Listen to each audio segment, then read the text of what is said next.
Salut à tous! Dans cette vidéo, nous allons te parler des 5 idées reçues sur la prépa économique et commerciale. Bien sûr, l'idée est de savoir si ces idées sont vraies ou fausses. Alors, avant de rentrer dans le vif du sujet, nous allons d'abord revenir sur ce que sont les classes préparatoires économiques et commerciales. La classe préparatoire économique et commerciale, aussi appelée prépa HEC, est une filière que l'on intègre juste après le baccalauréat. Il y a 3 voies différentes.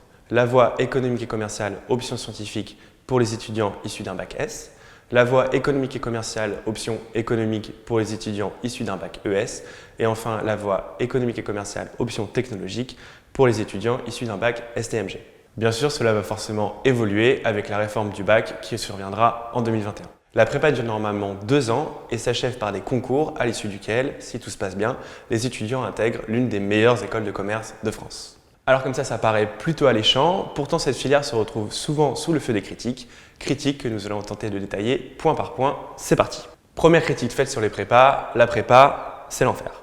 Alors pour le coup, cette affirmation concerne aussi bien les prépas économiques que scientifiques ou littéraires. Si tu es au lycée, tu as forcément dû entendre des copains en études supérieures te dire de ne surtout pas faire prépa parce que la prépa, c'est le bagne, on y travaille en permanence, soirée, week-end compris, etc., etc. Alors oui, quelque part c'est vrai, on travaille beaucoup en prépa. Les cours sont très denses et demandent un travail personnel intense pour être correctement assimilés. Maintenant, beaucoup bosser n'est pas forcément un enfer et on peut en tirer beaucoup de plaisir et de satisfaction. On peut totalement être un élève très feignant au lycée et pourtant adorer sa classe préparatoire. Il faut aussi bien comprendre qu'au lycée, on prépare un examen, le baccalauréat, et qu'il faut une note minimale pour l'obtenir, c'est-à-dire 10 sur 20. Au contraire, en prépa, on s'entraîne aux concours qui ont pour seul objectif de classer les candidats. Donc si tu veux bosser comme un malade, être parmi les tout meilleurs prépas de France et décrocher HEC qui est l'école de commerce en France la plus prestigieuse, eh bien tu peux. Si par contre tu n'en es pas capable ou que tu n'as pas envie de le faire, tu peux travailler plus modérément. Dans tous les cas, si tu arrives au terme de ta prépa, tu décrocheras une place dans l'une des 25 écoles de commerce post-prépa qui sont toutes de grandes écoles de commerce et qui t'offriront de super débouchés. Et cerise sur le gâteau, tu as la certitude d'en intégrer une puisqu'il y a plus de places à pourvoir que de candidats chaque année. La deuxième idée reçue, c'est qu'en prépa commerce, on apprend le commerce. Eh bien, pas du tout. En prépa scientifique ou littéraire, il y a une certaine continuité entre les matières enseignées en prépa et les matières enseignées en école d'ingénieur ou dans les ENS. En revanche, en prépa économique et commerciale, les matières n'ont rien à voir avec celles enseignées en école de commerce plus tard. En fait, les matières en prépa correspondent à peu près à celles du lycée en beaucoup plus poussé. Si tu intègres une prépa éco et que tu t'attends à faire du marketing ou de la comptabilité, tu vas devoir patienter un peu. En attendant, les mathématiques, la géopolitique, l'économie, le français, la culture générale ou les langues te tendent les bras. A noter que c'est un petit peu moins vrai pour le prépa ECT, c'est-à-dire la filière réservée aux ex-étudiants de STMG. Là, les matières se rapprochent un petit peu plus de celles qu'on retrouve en école de commerce. On trouve par exemple dans cette filière des matières comme le management ou l'économie droit. Troisième critique souvent formulée, la prépa égale bourrage de crâne. Alors d'un côté, c'est un petit peu vrai. Comme il y a beaucoup de notions à apprendre, il y a aussi beaucoup de par cœur.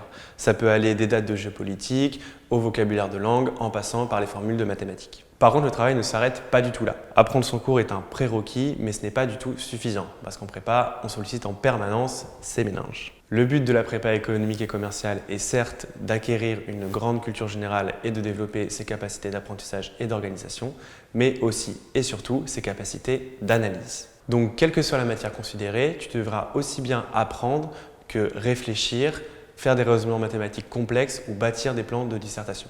Quatrième idée reçue sur la prépa, en prépa, la concurrence entre les élèves est insupportable.